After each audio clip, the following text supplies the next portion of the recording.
ನಿನ್ನೆ ಕ್ಲಾಸಲ್ಲಿ ನಿಲ್ಲಿಸಿದ್ದೆ ಶಾಂತ. ಆ ಕ್ವಶನ್ ಎಕ್ಸ್ಪ್ಲೇನ್ ಮಾಡಿಬಿಟ್ಟಿದ್ದೆ ಹೌದಾ?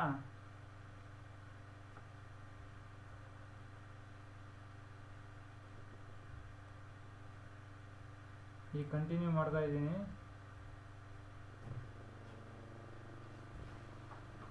ಕಂಟಿನ್ಯೂ ಏನಾಗಿದೆ ಟಾಪಿಕ್ಕು,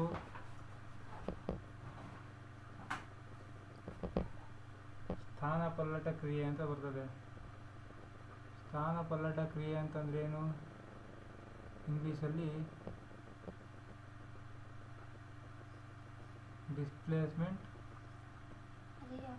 ರಿಯಾಕ್ಷನ್ ಅಂತ ಕರಿತೀವಿ. ಡಿಸ್ಪ್ಲೇಸ್ಮೆಂಟ್ ರಿಯಾಕ್ಷನ್ ಅಂತಂದ್ರೆ ಏನು? ಡಿಸ್ಪ್ಲೇಸ್ಮೆಂಟ್ ರಿಯಾಕ್ಷನ್ ಅಂತಂದ್ರೆ ಏನು ಅಂತಂದ್ರೆ, ಈಗ ಒಂದು ಧಾತು ಇರುತ್ತೆ, ಇದು ಜನರಲ್ ಫಾರ್ಮುಲಾ. ಒಂದು ಧಾತು ಇರುತ್ತೆ, ಒಂದು ಸಂಯುಕ್ತ ಇರುತ್ತೆ, ಸಂಯುಕ್ತ ಮಿಶ್ರಣ ಅಂತ ಅನ್ಬೋದು.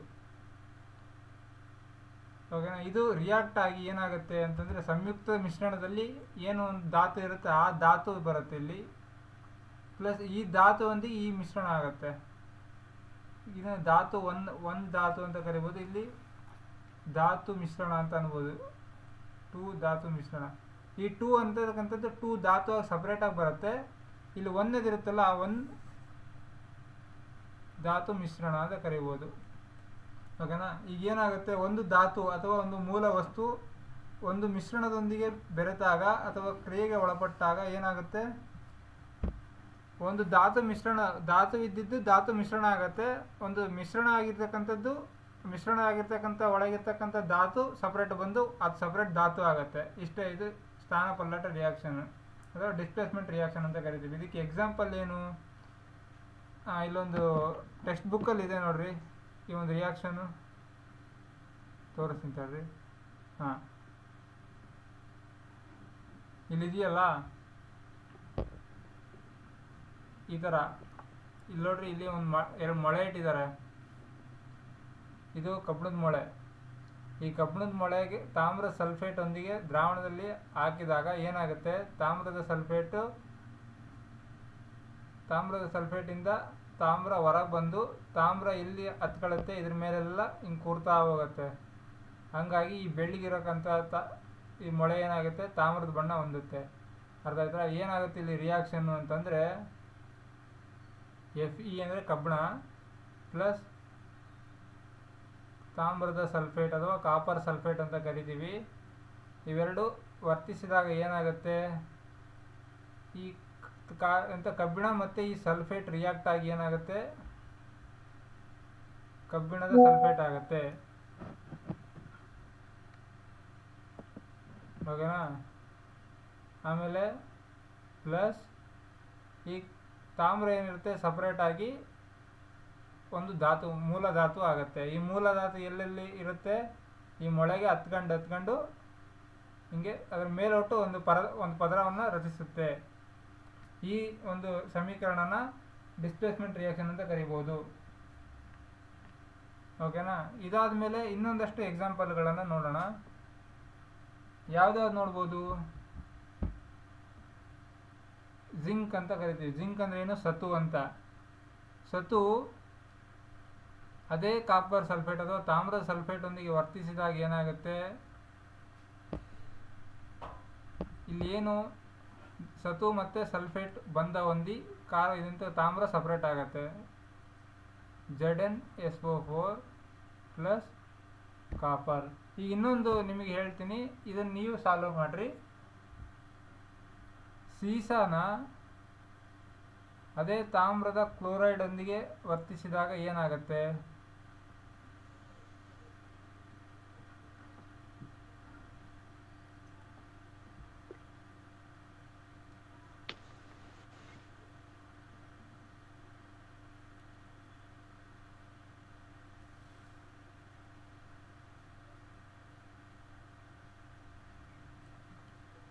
ಹೇಳ್ತೀಯ ಶಾಂತ?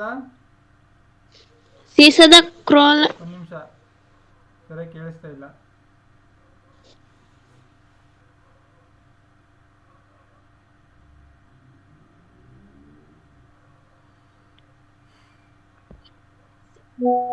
ಸೀಸದ ಕ್ಲೋರೈಡ್ ಹಾಕತ್ತಣ್ಣ ಪ್ಲಸ್ ತಾಮ್ರ. ಒಂದು ನಿಮಿಷ ನಿಮ್ದು ವಾಯ್ಸ್ ಸರಿಯಾಗಿ ಕೇಳಿಸ್ತಾ ಇಲ್ಲ.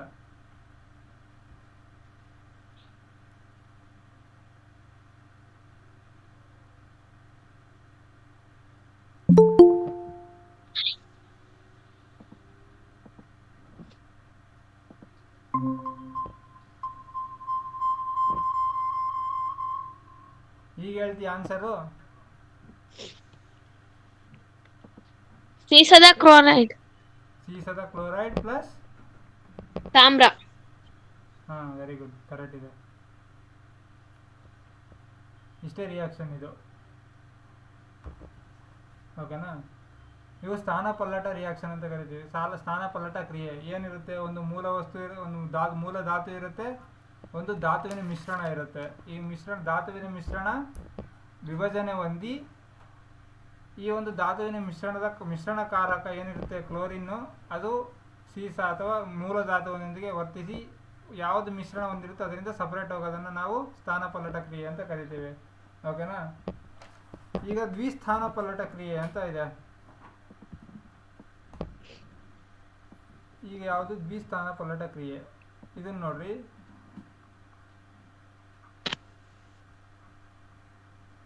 ದ್ವಿಸ್ಥಾನ ಪಲ್ಲಟ ಕ್ರಿಯೆ ಅಂತ ಇದೆ.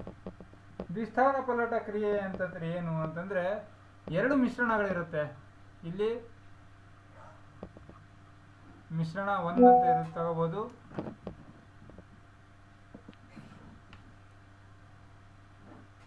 ಈ ಮಿಶ್ರಣನ ಇನ್ನೊಂದು ಮಿಶ್ರಣದೊಂದಿಗೆ ವರ್ತಿಸಿದಾಗ ಏನಾಗುತ್ತೆ, ಈ ಮಿಶ್ರಣದ ಮಿಶ್ರಣಕಾರಕ ಏನಿರುತ್ತೆ ಇದರಿಂದ ಇದು ಮಿಕ್ಸ್ ಆಗುತ್ತೆ, ಇದರಲ್ಲಿ ಮಿಶ್ರಣಕಾರಕ ಏನಿರುತ್ತೆ ಇದು ಇದರೊಂದಿಗೆ ಮಿಕ್ಸ್ ಆಗುತ್ತೆ. ಅಂದರೆ ಏನಿದೆ, ಈಗ ಏನಾದರೂ ಇಲ್ಲಿ ಕ್ಲೋರಿನ್ ಅಂತ ಇರುತ್ತೆ, ಇಲ್ಲಿ ಸಲ್ಫೇಟ್ ಅಂತ ಇರುತ್ತೆ, ಇಲ್ಲಿ ಸಲ್ಫೇಟ್ ಈ ಕಡೆ ಬರುತ್ತೆ, ಇಲ್ಲಿ ಕ್ಲೋರಿನ್ ಅನ್ನೋದು ಈ ಕಡೆ ಇರುತ್ತೆ, ಮೂಲ ಧಾತು ಬಿಟ್ಟು,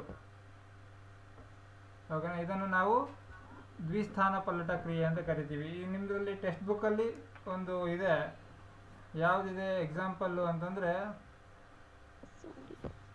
ಸೋಡಿಯಂ ಸಲ್ಫೇಟ್ ಅಂತ ಇದೆ.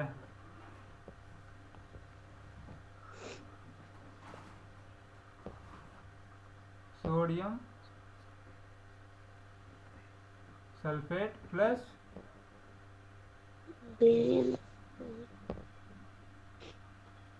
ಬೇರಿಯಂ ಕ್ಲೋರೈಡ್ ಪ್ರತಿವರ್ತಿಸಿದಾಗ ಅಥವಾ ವರ್ತಿಸಿದಾಗ ಏನಾಗುತ್ತೆ ಅಂತಂದರೆ, ಈ ಕ್ಲೋರೈಡ್ ಅನ್ನಕ್ಕಂಥದ್ದು ಈ ಕಡೆ ಹೋಗುತ್ತೆ, ಈ ಸಲ್ಫೇಟ್ ಅನ್ನೋದು ಈ ಕಡೆ ಬರುತ್ತೆ. ಏನಾಗುತ್ತೆ, ಸೋಡಿಯಂ ಕ್ಲೋರೈಡ್ ಪ್ಲಸ್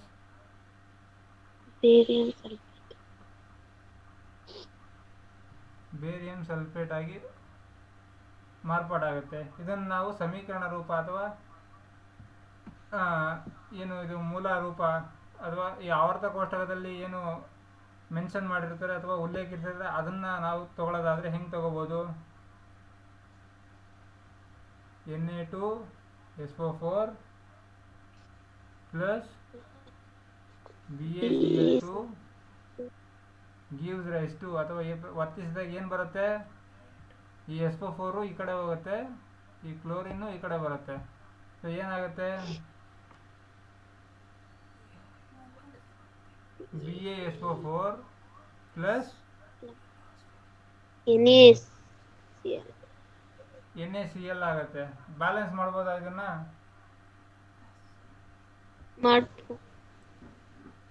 ಇದರಲ್ಲಿ ಒಂದು ಬ್ಯಾಲೆನ್ಸ್ ಮಾಡಿದ್ರೆ ಎಲ್ಲ ಬರುತ್ತೆ ನೋಡ್ರಿ.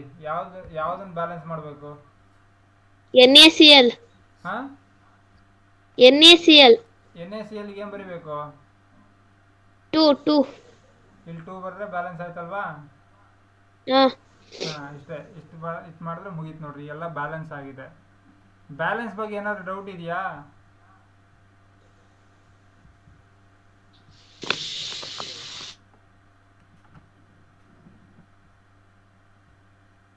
ಓಕೆನಾ? ಈ ಟೆಕ್ಸ್ಟ್ ಬುಕ್ಕಲ್ಲಿ ಮತ್ತೆ ಇನ್ನು ನಿಮಗೆ ಬರ್ತಕ್ಕಂಥ ಟಾಪಿಕ್ ಯಾವುದು ಅಂತಂದರೆ ಉತ್ಕರ್ಷಣ ಮತ್ತು ಅಪಕರ್ಷಣ ಅಂತ.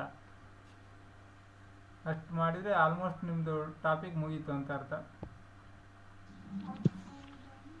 ಉತ್ಕರ್ಷಣ ಮತ್ತು ಅಪಕರ್ಷ ಅಪಕರ್ಷಣ. ಉತ್ಕರ್ಷಣ ಅಂತಂದ್ರೆ ಏನು? ಆಕ್ಸಿಡೇಷನ್ ಆ್ಯಂಡ್ ರಿಡಕ್ಷನ್ ಅಂತ ಕರಿತೀವಿ ಇಂಗ್ಲೀಷಲ್ಲಿ. ಉತ್ಕರ್ಷಣ ಅಂತಂದ್ರೆ ಏನು ಅಂತಂದ್ರೆ, ಒಂದು ರಾಸಾಯನಿಕ ಕ್ರಿಯೆಯಲ್ಲಿ ಆಮ್ಲಜನಕ ಕೂಡಿದರೆ ಅದನ್ನು ಉತ್ಕರ್ಷಣ ಅಂತ ಕರಿತೀವಿ. ಅಥವಾ ಒಂದು ಕ್ರಿಯೆ ಅಥವಾ ರಾಸಾಯನಿಕ ಕ್ರಿಯೆಯಲ್ಲಿ ಆಮ್ಲಜನಕ ಹೊರಗೆ ಬಂದರೆ ಅದನ್ನು ಅಪಕರ್ಷಣ ಅಂತ ಕರಿತೀವಿ ಅಷ್ಟೇ. ಈಗ ಬರಿತೀನಿ ನೋಡ್ರಿ. ಉತ್ಕರ್ಷಣ ಅಂತಂದ್ರೆ ಏನು? ರಾಸಾಯನಿಕ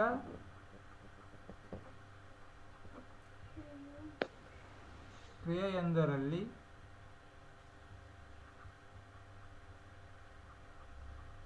ಆಮ್ಲಜನಕ ಪಡೆದುಕೊಂಡರೆ ಉತ್ಕರ್ಷಣ. ಹೌದಾ? ರಾಸಾಯನಿಕ ಕ್ರಿಯೆಯೊಂದರಲ್ಲಿ ಆಮ್ಲಜನಕ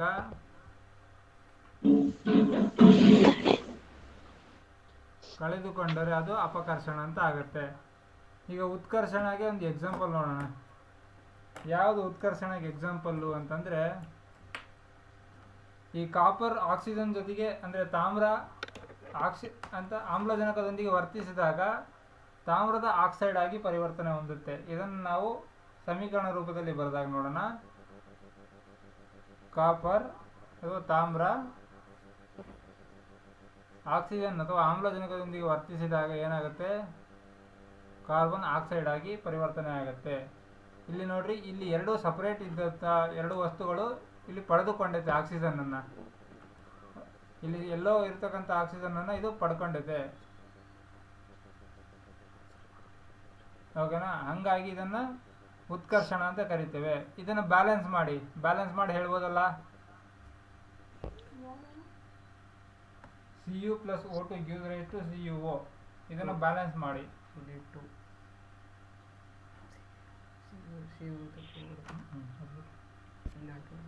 ಅಷ್ಟೇ ಹೇಳ್ತೀರಾ?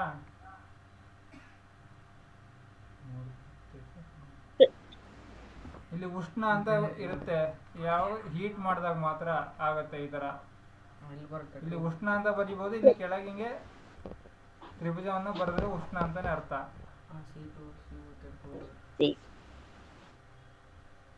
ಏನ್ ಮಾಡ್ಬೋದು ಬ್ಯಾಲೆನ್ಸು?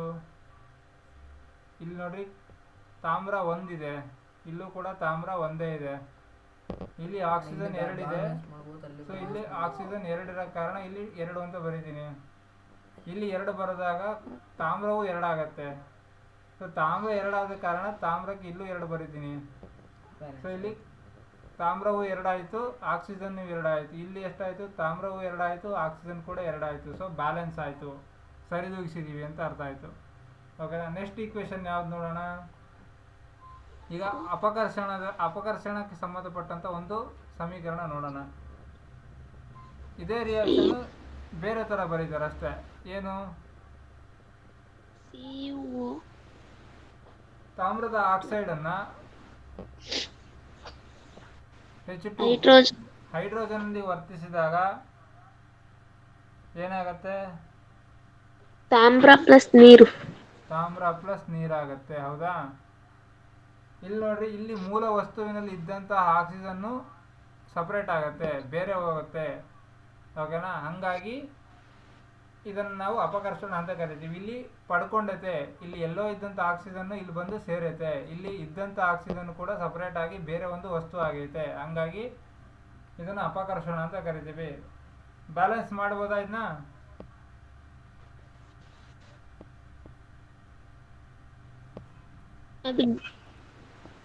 ಬ್ಯಾಲೆನ್ಸ್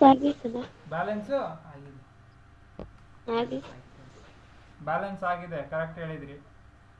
ಓಕೆನಾ? ಬ್ಯಾಲೆನ್ಸ್ ಆಗಿದೆ. ಅದರಲ್ಲೊಂದು ಇಮೇಜ್ ಕೊಟ್ಟಿದ್ದಾರೆ ನಿಮಗೆ, ಒಂದು ರೇ ಡಯಾಗ್ರಾಮ್ ಬರೆದು ನಿಮಗೆ ತೋರಿಸಿದ್ದಾರೆ. ಯಾವ ಥರ ಅಂತಂದರೆ, CuO ಪ್ಲಸ್ H2 ಉಷ್ಣದೊಂದಿಗೆ ವರ್ತಿಸಿದಾಗ ಏನಾಗುತ್ತೆ? To C you plus H2O ಆಗುತ್ತೆ. ಟೆಕ್ಸ್ಟ್ ಬುಕ್ ತೆಗಿಬಾರ್ದು ಟೆಕ್ಸ್ಟ್ ಬುಕ್ ಪಾಠ ಮಾಡುವಾಗ. ಓಕೆನಾ. ಇಲ್ಲಿ ಇದ್ದಂಥ H2 ಏನಿದೆ, H2 ಒಂದಿಗೆ ಇದು ಒಂದು ಏನು ಕಾರ್ಬನ್ ಅಥವಾ ತಾಮ್ರದ ಆಕ್ಸೈಡ್ ವರ್ತಿಸಿ ಏನಾಗುತ್ತೆ, ನೀರಾಗಿ ಪರಿವರ್ತನೆ ಹೊಂದುತ್ತೆ. ಓಕೆನಾ. ಇದನ್ನು ನಾವೇನಂತ ಕರಿತೀವಿ, ಈ H2 ಇದ್ದಿದ್ದು ನೀರನ್ನು ಪಡ್ಕೊಂಡಿರೋ ಕಾರಣ ಇದನ್ನು ನಾವು ಉತ್ಕರ್ಷಣ ಅಂತ ಕರಿತೀವಿ. ಓಕೆನಾ. H2 ಇಲ್ಲಿ ಹೈಡ್ರೋಜನ್ನು ಆಕ್ಸಿಜನ್ನ ಪಡೆದುಕೊಂಡ ಕಾರಣ ಇದನ್ನು ನಾವು ಉತ್ಕರ್ಷಣ ಅಂತ ಕರಿತೀವಿ. ಓಕೆನಾ. ಇದು ಏನು ತಾಮ್ರದ ಆಕ್ಸೈಡು ಆಕ್ಸಿಜನ್ನ ಕಳ್ಕೊಂಡಿರೋ ಕಾರಣ ಇದನ್ನು ನಾವು ಅಪಕರ್ಷಣ. ಅಪಕರ್ಷಣ ಅಂತ ಕರಿತೀವಿ. ಓಕೆನಾ. ಇದು ಚೆನ್ನಾಗಿ ತಿಳ್ಕೊಳ್ರಿ ಅಂತ ಹೇಳ್ತೀನಿ. ನೆಕ್ಸ್ಟ್ ಇನ್ನೇನು ಸಂಸ್ಕಾರಣ ಅಂತ ಬರುತ್ತೆ. ಸಂಸ್ಕಾರಣ ಅಂದರೆ ಕರೋಜನ್ ಅಂತ ಅರ್ಥ.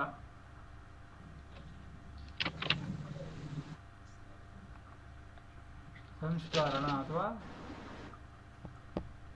ಕರೋಜನ್. ಸಂಸ್ಕಾರಣ ಅಥವಾ ಕರೋಜನ್ ಅಂದ್ರೆ ಏನು, ಇನ್ನು ಕನ್ನಡದಲ್ಲಿ ಏನಂತ ಹೇಳ್ಬೋದು,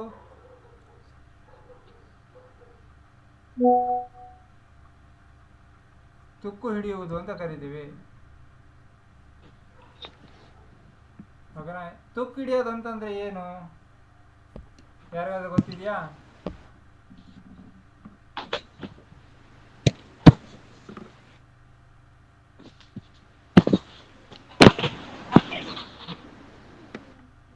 ಕರೋಜನ್ ಅಂದ್ರೆ ಏನು, ಈಗ ನೋಡ್ರಿ, ಇದೊಂದು ಮೂಲ ವಸ್ತು ಅಂತ ತಿಳ್ಕೊಳ್ರಿ. ಇದನ್ನ ಯಾವ್ದಾದ್ರು ತಗೋಬೋದು, ಕಬ್ಬಿಣ ಅಂತನಾದ್ರೂ ತಗೊಳ್ರಿ, ಬೆಳ್ಳಿ ಅಂತನಾದ್ರೂ ತಗೊಳ್ರಿ, ಇಲ್ಲ ತಾಮ್ರ ಅಂತನಾದ್ರೂ ತಗೊಳ್ರಿ. ಓಕೆನಾ. ಇದ್ರ ಮೇಲೆ ಇದು ಏನು ಉಪಯೋಗ ಮಾಡದೆ ಕೆಳಗೆ ಅಥವಾ ಒಂದು ಎಲ್ಲಾದ್ರೂ ಬಿಸಾಕಿದಾಗ ಅಥವಾ ಎಲ್ಲಾದ್ರೂ ಇಟ್ಟಾಗ ಏನಾಗುತ್ತೆ, ತುಕ್ಕಿಡಿಯುತ್ತೆ. ಏನು ಕಾರಣ, ನೀರು ಬಿದ್ದಿರುತ್ತೆ ಅದ್ರ ಮೇಲೆ, ಅಂದರೆ ತೇವಾಂಶ ಅಂತ ಕರಿಬೋದು. ಹೌದ್ರಾ, ಮಾಯಿಶ್ಚರ್ ಕಂಟೆಂಟ್ ಅಂತ ಅಂತೀವಿ ಇಂಗ್ಲೀಷಲ್ಲಿ. ಅದು ಬಿಟ್ಟರೆ ಇನ್ನೇನು ಹೇಳ್ಬೋದು, ಕೆಲವೊಂದು ಆ್ಯಸಿಡ್ ರಿಯಾಕ್ಷನ್ ಅಂತಲೂ ಕರಿತೇವೆ ನಾವು. ಓಕೆನಾ. ಈ ಮಳೆಯಲ್ಲಿ ಕೆಲವೊಂದು ಆ್ಯಸಿಡ್ ಕಂಟೆಂಟ್ ಇರುತ್ತೆ, ಅಥವಾ ಕೆಲವು ಬೇರೆ ರೀತಿಯ ಧಾತುಗಳು ಸಮೇತ ಮಳೆ ಬರುತ್ತೆ. ಹಾಗಾಗಿ ಅದರೊಂದಿಗೆ ಕಬ್ಬಿಣ ವರ್ತಿಸಿ ಒಂದು ಪದರವನ್ನು ಉಂಟು ಮಾಡುತ್ತೆ. ಈ ಪದರ ಉಂಟಾಗಿ ಇದರ ಒಂದು ತೂಕ ಹೆಚ್ಚಾಗುತ್ತೆ, ಕಬ್ಬಿಣದ ತೂಕ. ಯಾಕಂದರೆ ಬೇರೆ ಒಂದು ಅಂಶಗಳೆಲ್ಲ ಸೇರ್ಕೊಂಡಾಗ ಇದರ ತೂಕ ಹೆಚ್ಚಾಗತ್ತೆ. ಸೊ ಇದು ಒಂದು ಸ್ಟ್ರೆಂತನ್ನು ಕಳ್ಕೊಳ್ಳುತ್ತೆ ಅಥವಾ ಬಲವನ್ನು ಕಳ್ಕೊಳ್ಳುತ್ತೆ. ಅದನ್ನು ನಾವೇನಂತ ಕರಿತೀವಿ, ತುಕ್ಕು ಹಿಡಿಯೋದು ಅಂತ ಕರಿತೀವಿ. ಓಕೆನಾ. ಅದೇ ರೀತಿ ಕಬ್ಬಿಣದ ಮೇಲೆ ಯಾವ ರೀತಿ ತುಕ್ಕು ಹಿಡಿಯುತ್ತೆ ಅಂದರೆ ಯಾವ ಬಣ್ಣದ ತುಕ್ಕು ಹಿಡಿಯುತ್ತದೆ ಅಂತ ಹೇಳ್ಬೋದಾ? ಕಬ್ಬಿಣದ ಮೇಲೆ ಕೆಂಪು ಬಣ್ಣ ಅಥವಾ ಇಟ್ಟಿಗೆ ಬಣ್ಣ ಅಂತ ಕರಿತೀವಿ. ಓಕೆನಾ. ಬೆಳ್ಳಿಯ ಮೇಲೆ ಕರಿಯಾದ ಲೇಪನ ಅಥವಾ ಕಪ್ಪು ಲೇಪನ ಒಂದು ಇರುತ್ತೆ ಅಂತ ಗೊತ್ತಿರಬೇಕು. ತಾಮ್ರದ ಮೇಲೆ ಯಾವ ರೀತಿ ಇರುತ್ತೆ, ಹಸಿರು ಲೇಪನ ಇರುತ್ತೆ. ಹಸಿರು ಲೇಪನಕ್ಕೆ ಉದಾಹರಣೆ ಏನು ಕೊಟ್ಟಿದ್ದೆ ನಾನು ಫಸ್ಟ್ ಕ್ಲಾಸಲ್ಲಿ,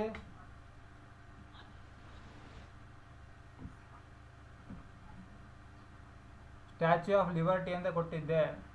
ಸ್ಟ್ಯಾಚ್ಯೂ ಆಫ್ ಲಿಬರ್ಟಿ ಅಮೆರಿಕಾದಲ್ಲಿ ಇರ್ತಕ್ಕಂಥದ್ದೊಂದು ಮೂರ್ತಿ ಏನಾಗಿತ್ತು, ಕಂಚು ಅಥವಾ ತಾಮ್ರದಿಂದ ಮಿಕ್ಸ್ ಆಗಿತ್ತು ಮಾಡಿದ್ದಂಥದ್ದು. ಅದೇನಾಯಿತು, ಕಾಲಾಂತರಕ್ಕೆ ಹಸಿರು ಬಣ್ಣ ತಗೊಂಡಿದೆ. ಓಕೆನಾ.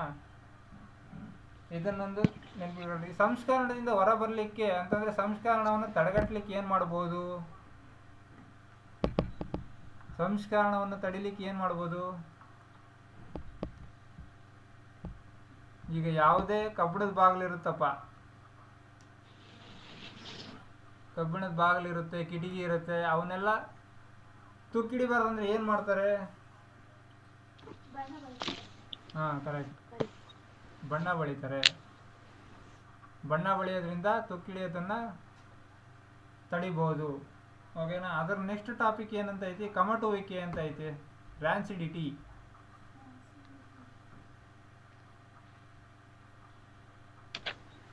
ಕಮಟುವಿಕೆ ಅಂತ ಇದೆ. ಕಮಟುವಿಕೆ ಅಂತಂದ್ರೆ ಏನು?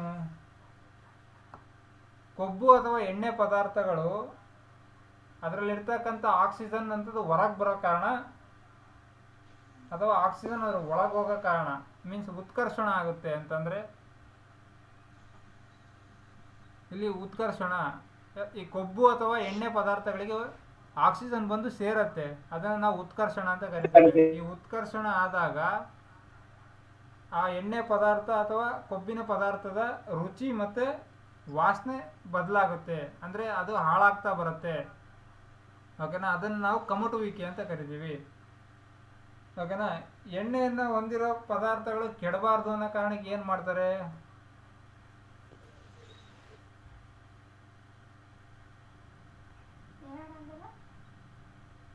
ಎಣ್ಣೆ ಪದಾರ್ಥಗಳು ಅಥವಾ ಕೊಬ್ಬಿನ ಪದಾರ್ಥಗಳು ಕೆಡಬಾರ್ದು, ಲಾಂಗ್ ಲೈಫ್ ಅಂದರೆ ಸ್ವಲ್ಪ ದಿನ ಬಾಳಿಕೆ ಬರಬೇಕು ಅಂದ್ರೆ ಏನು ಮಾಡ್ತಾರೆ ಅಂತಂದರೆ ಉತ್ಕರ್ಷಕಗಳನ್ನು ಬಳಸ್ತಾರೆ. ಈ ಉತ್ಕರ್ಷಕಗಳು ಏನು ಮಾಡ್ತವೆ? ಇದನ್ನು ರ್ಯಾನ್ಸಿಡ್ಯಾಂಟ್ಸ್ ಅಂತ ಕರೀತಾರೆ. ಏನು ಮಾಡ್ತವೆ ಈ ಉತ್ಕರ್ಷಕಗಳು? ಅವನ್ನ ಏನು ಉತ್ಕರ್ಷಣೆ ಹೊಂದತಕ್ಕಂಥ ಏನಿರುತ್ತೆ ಆ ಪದಾರ್ಥಗಳ ಸಮಯವನ್ನು ಸ್ವಲ್ಪ ಟೈಮ್ ತೊಗೊಳಂಗೆ ಮಾಡ್ತವೆ. ಓಕೆನಾ, ಉತ್ಕರ್ಷಣ ನಾಳೆ ಆಗದೆ ಇದನ್ನು ಉತ್ಕರ್ಷಕಗಳನ್ನು ಬಳಸಿದಾಗ ಕೆಲವು ದಿನಗಳ ನಂತರ ಉತ್ಕರ್ಷಕ ಆಗುತ್ತೆ. ಹಂಗಾಗಿ ಯಾವುದೇ ಒಂದು ಕಮಟುವಿಕೆ ಅಥವಾ ಎಣ್ಣೆ ಪದಾರ್ಥಗಳಿಗೆ ಒಂದು ಡೇಟ್ ಅಂತ ಲಾಸ್ಟ್ ಡೇಟ್ ಕೊಟ್ಟಿರ್ತಾನೆ. ಓಕೆನಾ, ಇದನ್ನು ನೆನ್ಪಿಟ್ಕೊಂಡಿರಿ. ಅದಾದ್ಮೇಲೆ ಇನ್ನೂ ಏನು ಹೇಳ್ಬೋದು? ಈ ಚಿಪ್ಸ್ ಪ್ಯಾಕೆಟು ಎಣ್ಣೆಯಿಂದ ಮಾಡಿರ್ತಾರೆ, ಹೌದ್ರಾ? ಚಿಪ್ಸ್ ಪ್ಯಾಕೆಟ್ಗಳು ಲಾಂಗ್ ಡೇಸ್ ಅಥವಾ ದೀರ್ಘಕಾಲ ಬಾಳಿಕೆ ಬರ್ಬೇಕಂತ ಏನು ಗ್ಯಾಸ್ ತುಂಬಿರ್ತಾರೆ ಅದರಲ್ಲಿ? ನೈಟ್ರೋಜನ್. ಸಾರಜನಕ ಅಥವಾ ನೈಟ್ರೋಜನ್ ತುಂಬಿರ್ತಾರೆ. ಓಕೆನಾ, ಇದ್ರ ಬಗ್ಗೆ ಸ್ವಲ್ಪ ನೆನಪಿರ್ಬೇಕು. ಓಕೆನಾ, ಇಲ್ಲಿಗೆ ಆಲ್ಮೋಸ್ಟ್ ಚಾಪ್ಟರ್ ಮುಗಿತಾ ಬಂತು ಅನ್ಸುತ್ತೆ, ಹೌದ್ರಾ? ಈಗ ನಾವು ಕ್ವಶನ್ಸ್ ಒಂದಷ್ಟು ಸಾಲ್ವ್ ಮಾಡೋಣ.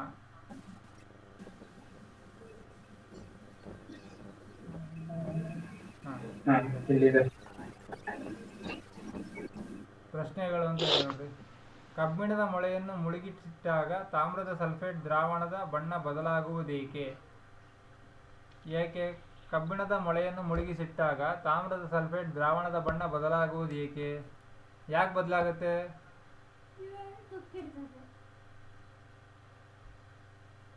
ಯಾಕೆ ಬದಲಾಗುತ್ತೆ ಅಂತಂದ್ರೆ ತಾಮ್ರದ ಸಲ್ಫೇಟ್ ವಿಭಜನೆ ಹೊಂದಿ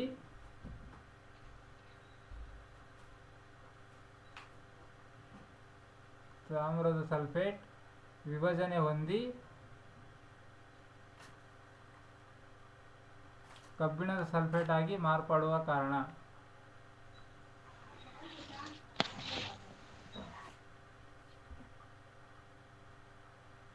ಓಕೆನಾ, ಕಬ್ಬಿಣದ ಸಲ್ಫೇಟ್ ಆಗಿ ಮಾರ್ಪಡುವ ಕಾರಣ ಬಣ್ಣ ಬದಲಾಗುವುದು. ಓಕೆನಾ, ಇಲ್ಲಿ ಏನಿದೆ ಚಟುವಟಿಕೆ 1.10 ಏನಿದೆ ಅದು ಸೇಮ್ ಬರುತ್ತೆ. ಯಾವುದು ಈಕ್ವೇಶನ್ ಅದೇ Na2SO4 ಪ್ಲಸ್ ಬೇರಿಯಂ ಕ್ಲೋರೈಡ್, ಅಂದರೆ ಸೋಡಿಯಂ ಸಲ್ಫೇಟ್ನೊಂದಿಗೆ ಬೇರಿಯಂ ಕ್ಲೋರೈಡನ್ನು ವರ್ತಿಸಿದಾಗ ಏನಾಗುತ್ತೆ ಅಂತ ಕೊಟ್ಟಿದ್ದಾರೆ ಅಷ್ಟೇ. ಅದನ್ನೇ ಒಂದು ಚಟುವಟಿಕೆ ರೂಪದಲ್ಲಿ ತೋರಿಸಿದ್ದಾರೆ. ಅದರ ಈಕ್ವೇಶನ್ ಇಲ್ಲಿ ಬರೀತೀನಿ ನೋಡ್ರಿ. BaCl2 gives rise to NaCl plus BaSO4. ಈ ಥರ ಬೇರೆ ಎಕ್ಸಾಂಪಲ್ ಕೊಡ್ರಿ ಅಂತ ಕೇಳಿದ್ದಾರೆ ಅವರು. ಓಕೆನಾ, ಬೇರೆ ಯಾವ್ಯಾವ ಎಕ್ಸಾಂಪಲ್ ಕೊಡ್ಬೋದು ಇಲ್ಲಿ ಬರೀತೀನಿ ನೋಡ್ರಿ ಎಕ್ಸಾಂಪಲ್ಸು.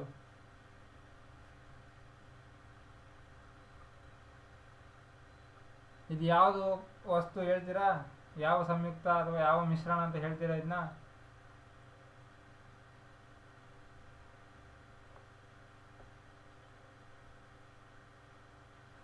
ಬರ್ಕೊಳ್ಳಿ. ಬೆಳ್ಳಿಯ ನೈಟ್ರೇಟ್ ಅಂತ ಕರಿತೀವಿ. ಓಕೆನಾ, ಬೆಳ್ಳಿಯ ನೈಟ್ರೇಟ್ ಅನ್ನ ಸೋಡಿಯಂ ಕ್ಲೋರೈಡ್ ಒಂದಿಗೆ ವರ್ತಿಸಿದಾಗ ಇದನ್ನ ಹೆಂಗೆ ಬರ್ಕೊಳ್ರಿ? Sodium chloride.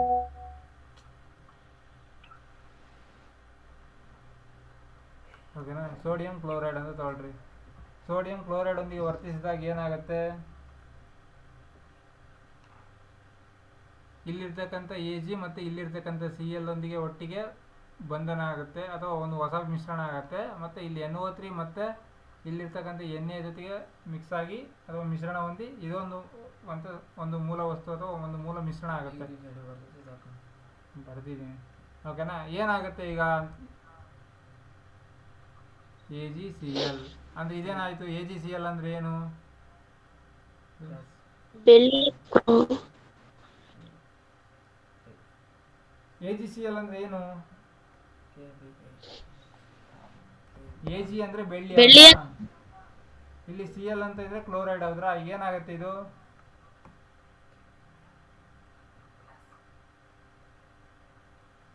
ಬೆಳ್ಳಿಯ ಕ್ಲೋರೈಡ್ ಆಗುತ್ತೆ, ಓಕೆನಾ. ಇಲ್ಲಿ ಏನಿದೆ ಇದು? ಇದನ್ನ ಎನ್ ಎ ಅಂತ ಇದ್ರೆ ಸೋಡಿಯಂ ಅಂತ ಬರ್ತಿದ್ದೀವಿ ಹೌದಾ? ಸೋಡಿಯಂ. ಇಲ್ಲಿ NO3 ಅಂತಂದ್ರೆ ಏನು?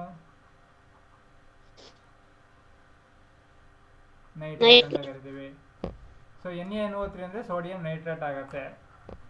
ಇದ್ರ ಜೊತೆ ಇನ್ನೊಂದು ರಿಯಾಕ್ಷನ್ ಬರೀತೀನಿ ಇದ್ರ ಜೊತೆಗೆ, ಅದನ್ನು ಬರ್ಕೊಂಡ್ಬಿಡ್ರಿ. KBr ಪ್ಲಸ್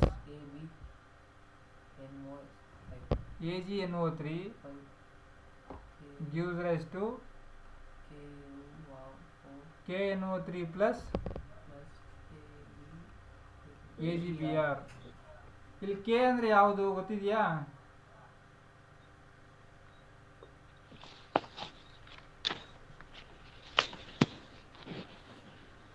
ಕೆ ಅಂದರೆ ಗೊತ್ತಿದೆಯಾ?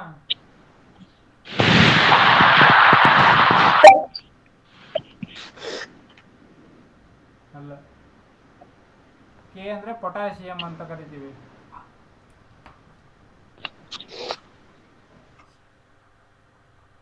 ಪೊಟ್ಯಾಷಿಯಂ ಬ್ರೋಮೈಡ್ ಅಂತ ಇದು. ಇದೇನು AgNO3 ಅಂದರೆ?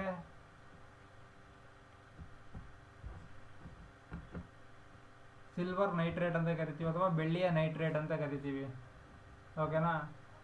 ಈ ಪೊಟ್ಯಾಷಿಯಂ ನೈಟ್ರೇಟ್ ಮತ್ತು ಸಿಲ್ವರ್ ನೈಟ್ರೇಟ್ ಪೊಟ್ಯಾಷಿಯಂ ಬ್ರೋಮೈಡ್ ಮತ್ತು ಸಿಲ್ವರ್ ನೈಟ್ರೇಟ್ ಮಿಕ್ಸ್ ಆಗಿ ಅಥವಾ ರಿಯಾಕ್ಟ್ ಆಗಿ ಅಥವಾ ವರ್ತಿಸಿ ಏನು ಬರುತ್ತೆ? ಪೊಟ್ಯಾಷಿಯಂ ನೈಟ್ರೇಟ್ ಅಂತ ಬರುತ್ತೆ ಇದು.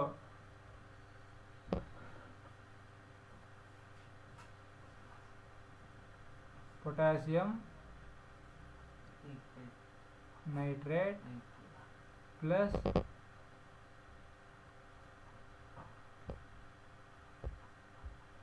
ಬೆಳ್ಳಿಯ ಬ್ರೋಮೈಡ್ ಅಂತ ಕರಿತೀವಿ, ಓಕೆನಾ. ಅದೊಂದು ಇನ್ನೊಂದು ಕ್ವಶನ್ ಇದೆ ಅಲ್ಲಿ. ಈ ಕ್ರಿಯೆಯಲ್ಲಿ ಉತ್ಕರ್ಷಣಗೊಂಡ ವಸ್ತುಗಳು ಮತ್ತು ಅಪಕರ್ಷಣಗೊಂಡ ವಸ್ತುಗಳನ್ನು ಗುರುತಿಸಿ ಅಂತ ಇದೆ, ಓಕೆನಾ. ಇಲ್ಲಿ ಯಾವುದು ಉತ್ಕರ್ಷಣಗೊಂಡ ವಸ್ತು ಯಾವುದು? ಇದು ಅಂದರೆ ಇಲ್ಲಿ ಸೋಡಿಯಂ ಉತ್ಕರ್ಷಣಗೊಂಡಿದೆ ಅಂತ ಅರ್ಥ ಆಯ್ತಾ? ಇಲ್ಲಿ ಉತ್ಕರ್ಷಣ ಒಂದೇ ಆಗಿರತಕ್ಕಂಥದ್ದು, ಅಪಕರ್ಷಣ ಆಗಿಲ್ಲ. ಈ ರಿಯಾಕ್ಷನ್ ನಾನು ನಿಮಗೆ ಬರೆದು ತೋರಿಸಿದ್ದೀನಲ್ಲ, ಅದೇ ರೀತಿ ಇದೆ ನೋಡ್ರಿ. ಇಲ್ಲಿ H2 ಇದ್ದದ್ದು H2O ಆಗಿದೆ. H2O ಅಂತ ಹೈಡ್ರೋಜನ್ ಏನಾಗಿದೆ? ಆಕ್ಸಿಜನ್ ಅನ್ನು ಪಡ್ಕೊಂಡಿದೆ, ಆ ಕಾರಣ ಇದು ಉತ್ಕರ್ಷಣ, ಓಕೆನಾ. ಇದು ತಾಮ್ರದ ಆಕ್ಸೈಡು ಆಕ್ಸಿಜನ್ ಕಳ್ಕೊಂಡಿದೆ ಅಂತ ಅಂದ್ರೆ ಇದೇನರ್ಥ? ಅಪಕರ್ಷಣ, ಓಕೆನಾ. ಇಷ್ಟು ಇದು ಪಾಠ. ಇದಾದ್ಮೇಲೆ ಇದನ್ನ ನಾನೊಂದು ಗ್ಯಾಪ್ ಬಿಟ್ಟಿದ್ನಲ್ಲ, ಆ ಆಕ್ಟಿವಿಟಿ ನಾನು ಮುಗಿಸ್ಕೊಡ್ತೀನಿ ನೋಡ್ರಿ ಈಗ. ಇದು ಒಂದು ಪ್ಲಾಸ್ಟಿಕ್ ಮಗ್ ತೆಗೆದುಕೊಳ್ಳಿ, ಅದರ ತಳದಲ್ಲಿ 2 ರಂಧ್ರಗಳನ್ನು ಕೊರೆಯಿರಿ, ಓಕೆನಾ. ಇಲ್ಲಿ ಕೊರೆದಿದ್ದಾರೆ. ಅವುಗಳಿಗೆ ರಬ್ಬರ್ನ ಬಿರುಡೆಯನ್ನು ಜೋಡಿಸಿ. ಇದು ಜೋಡಿಸಿದೆ, ರಬ್ಬರ್ನ ಬಿರುಡೆ ಇದು, ಹೌದ್ರಾ? ಅದೇ ರೀತಿ ಅವುಗಳ ಮೂಲಕ ಕಾರ್ಬನ್ ವಿದ್ಯುತ್ ದ್ವಾರಗಳನ್ನು, ಅದು ಈಗ ನೋಡಿ ದಾರಗಳೇನು ಹಾಕಿದರೆ ಇವು ಕಾರ್ಬನ್ ವಿದ್ಯುತ್ ದ್ವಾರಗಳಂತ ಅನ್ಕೋತೀರಾ? ಅವೇ ಕಾರ್ಬನ್ ವಿದ್ಯುತ್ ದಾರಗಳು, ಓಕೆನಾ. ಈ ಕಾರ್ಬನ್ ವಿದ್ಯುತ್ ದ್ವಾರಗಳನ್ನು 6 ವೋಲ್ಟ್ ಅಥವಾ 6 ವೋಲ್ಟ್ ವಿದ್ಯುತ್ ಕೋಶದೊಂದಿಗೆ ಸಂಪರ್ಕಿಸಿ. ಇಲ್ಲಿ ಬ್ಯಾಟ್ರಿ ಹಾಕಿದ್ದಾರೆ 6 ವೋಲ್ಟ್ದು. ಅದಾದ್ಮೇಲೆ ಏನು ಹಾಕಿದ್ದಾರೆ ಇಲ್ಲಿ? ಸಾರೀರಿಕ್ತ ಸಲ್ಫ್ಯೂರಿಕ್ ಆಮ್ಲ ಇಲ್ಲಿ ನೋಡ್ರಿ, ಇಲ್ಲಿ ವಿದ್ಯುತ್ ದ್ವಾರಗಳು ಮುಳುಗುವಂತೆ ಮಗ್ನಲ್ಲಿ ನೀರನ್ನು ತುಂಬಿ, ಅಂದರೆ ಮುಕ್ಕಾಲು ಭಾಗ ಈ ಏನು ಟೆಸ್ಟ್ ಟ್ಯೂಬ್ಗಳಂತ ಕರಿತೀವಿ, ಇವನ್ನ ಬಿಲ್ಡೆಗೆ ಲಾಕ್ ಮಾಡಿರ್ತೀವಿ, ಇನ್ನು ಅಟ್ಲೀಸ್ಟ್ ಮುಕ್ಕಾಲು ಭಾಗವನ್ನು ತುಂಬಿರಬೇಕು ಅಂತ ಅರ್ಥ. ಓಕೆನಾ. ಅದು ಆ ತುಂಬಿದ ಮೇಲೆ ಏನು, ಶಾರೀರಿಕ ಸಲ್ಫ್ಯೂರಿಕ್ ಆಮ್ಲದ ಕೆಲವು ಹನಿಗಳನ್ನು ಇದಕ್ಕೆ ಆ ನೀರಿಗೆ ಸೇರಿಸಬೇಕಾಗತ್ತೆ. ಓಕೆನಾ.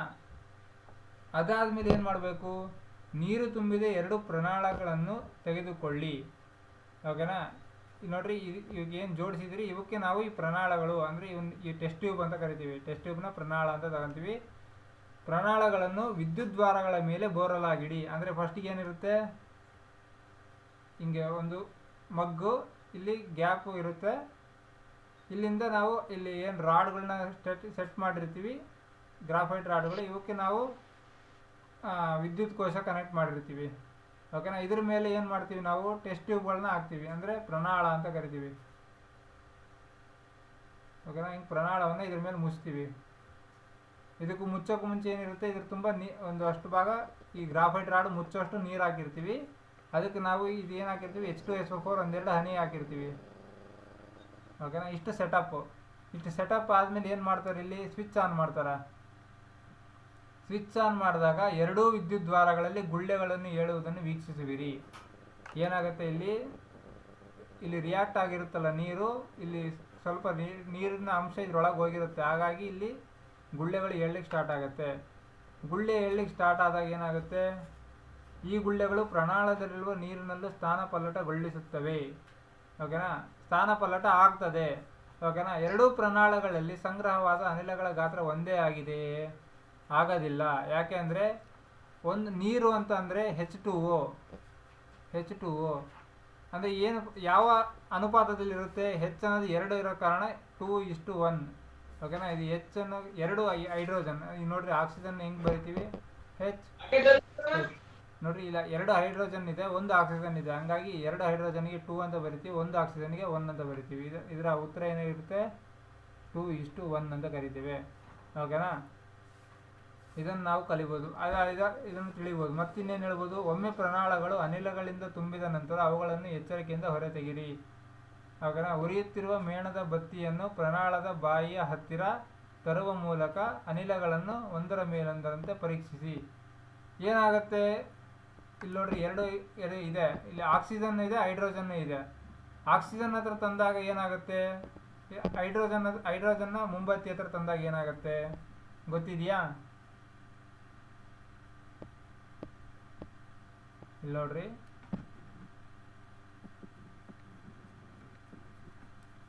ಇಲ್ಲೊಂದು ಮುಂಬತ್ತಿ ಇದೆ. ಓಕೆನಾ. ಇದ್ರ ಹತ್ರ ನೀವು ಟೆಸ್ಟ್ ಟ್ಯೂಬಲ್ಲಿ ಇದರಲ್ಲಿ ಆಮ್ಲಜನಕ ಐತಿ. ಓಕೆನಾ. ಇನ್ನೊಂದು ಟೆಸ್ಟ್ ಟ್ಯೂಬ್ ಐತಿ, ಇದರಲ್ಲಿ ಜಲಜನಕ ಅಂತ ಕರಿತೀವಿ, ಜಲಜನಕ ಅಥವಾ ಹೈಡ್ರೋಜನ್. ಓಕೆನಾ. ಈ ಆಮ್ಲಜನಕವನ್ನು ಈ ಬೆಂಕಿ ಹತ್ರ ತಂದಾಗ ಏನಾಗುತ್ತೆ, ಈ ಉರಿಯತಕ್ಕಂಥ ಬೆಂಕಿ ಸಾಮಾನ್ಯ ರೂಪದಲ್ಲೇ ಉರಿಯುತ್ತೆ. ಯಾಕೆಂದರೆ ಯಾವುದೇ ಬೆಂಕಿ ಉರಿಲಿಕ್ಕೆ ಆಕ್ಸಿಜನ್ ಬೇಕೇ ಬೇಕು, ಆಮ್ಲಜನಕ. ಓಕೆನಾ. ಅದೇ ಜಲಜನಕವನ್ನು ಹತ್ತಿರ ತಂದಾಗ ಏನಾಗುತ್ತೆ, ಸ್ವಲ್ಪ ಜೋರಾಗಿ ಉರಿದು ಬೇಗ ಆರಕ್ಕೆ ಸ್ಟಾರ್ಟ್ ಆಗುತ್ತೆ. ಯಾಕೆ ಅಂತಂದರೆ ಜಲಜನಕ ಈ ಬೆಂಕಿಯನ್ನು ಆರಿಸುತ್ತೆ, ಆ ಕಾರಣಕ್ಕೆ ಜಲಜನಕ ಇದನ್ನು ನಂದಿಸುತ್ತೆ. ಅಷ್ಟೇ ನೋಡ್ರಿ, ಇದು ಈ ಆಕ್ಟಿವಿಟಿ. ಓಕೆನಾ. ಇವತ್ತಿಗೆ ಈ ಚಾಪ್ಟರ್ ಮುಗೀತು. ಈ ಅಭ್ಯಾಸನ ಸಾಲ್ವ್ ಮಾಡಿರಿ, ನಾಳೆ ಸಾಲ್ವ್ ಮಾಡಿಸ್ತೀನಿ ಉಳಿದಿದ್ದು. ಈ ಅಭ್ಯಾಸ ಗೊತ್ತಿದೆಯಾ ಸಾಲ್ವ್ ಮಾಡಿಸ್ತಾ ಹೋಗ್ಬೇಕಾ? ಇಲ್ಲಿ ನೋಡ್ರಿ, ಇದನ್ನ ಒಂದಷ್ಟು ಸಾಲ್ವ್ ಮಾಡಿಸ್ತೀನಿ ನೋಡ್ರಿ. ಈ ಕೆಳಗಿನ ಕ್ರಿಯೆಯ ಕುರಿತು ಹೇಳಿಕೆಗಳಲ್ಲಿ ಯಾವುವು ತಪ್ಪು ಆಗಿದೆ? ಇಲ್ಲಿ ಸೀಸದ ಆಕ್ಸೈಡ್ ಪ್ಲಸ್ ಕಾರ್ಬನ್ ಏನಾಗಿದೆ, Pb ಮತ್ತು ಕಾರ್ಬನ್ ಡೈಆಕ್ಸೈಡ್ ಆಗಿದೆ. ಇಲ್ಲಿ ಏನು ನೋಡ್ರಿ, ಇಲ್ಲಿ ಬರಿತೀನಿ. ಈ ಕಾರ್ಬನ್ ಇದ್ದಿದ್ದು ಆಕ್ಸಿಜನ್ನ ಪಡ್ಕೊಂಡಿದೆ ಅಂದರೆ ಏನರ್ಥ,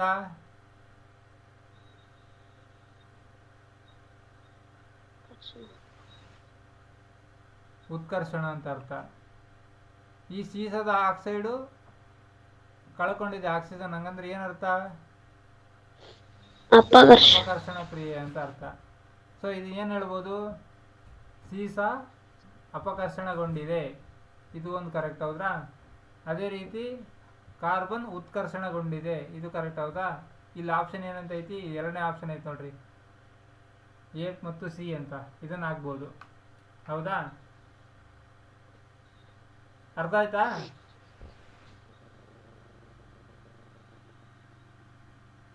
ಇಲ್ಲಿದೆ ನೋಡ್ರಿ, ಈ ಈಕ್ವೇಶನ್ ನೋಡ್ರಿ, ಇದನ್ನೇನಂತ ಕರಿತೀವಿ? Fe2O3ನ ಫೆರಿಕ್ ಆಕ್ಸೈಡ್ ಅಂತ ಕರಿತೀವಿ. ಓಕೆನಾ? Fe2O3ನ ಫೆರಿಕ್ ಆಕ್ಸೈಡ್ ಅಂತ ಕರಿತೀವಿ. ಅಂದರೆ ಕನ್ನಡದಲ್ಲಿ ಏನಂತೀವಿ, ಸುಮ್ಮನೆ ಅದೇ ಕಬ್ಬಿಣದ ಆಕ್ಸೈಡ್ ಅಂತಲೇ ಕರಿತೀವಿ, ಇಂಗ್ಲೀಷಲ್ಲಿ ಫೆರಿಕ್ ಅಂತ ಕರಿತೀವಿ. ಓಕೆನಾ? ಈ ಫೆರಿಕ್ ಆಕ್ಸೈಡು ಅಲ್ಯೂಮಿನಿಯಂ ಜೊತೆ ವರ್ತಿಸಿದಾಗ ಅಲ್ಯೂಮಿನಿಯಂ ಆಕ್ಸೈಡ್ ಆಗುತ್ತೆ, ಪ್ಲಸ್ Fe ಹೊರಗೆ ಬರುತ್ತೆ. ಇದು ಯಾವ ಕ್ರಿಯೆ ಗೊತ್ತಿದೆಯಾ?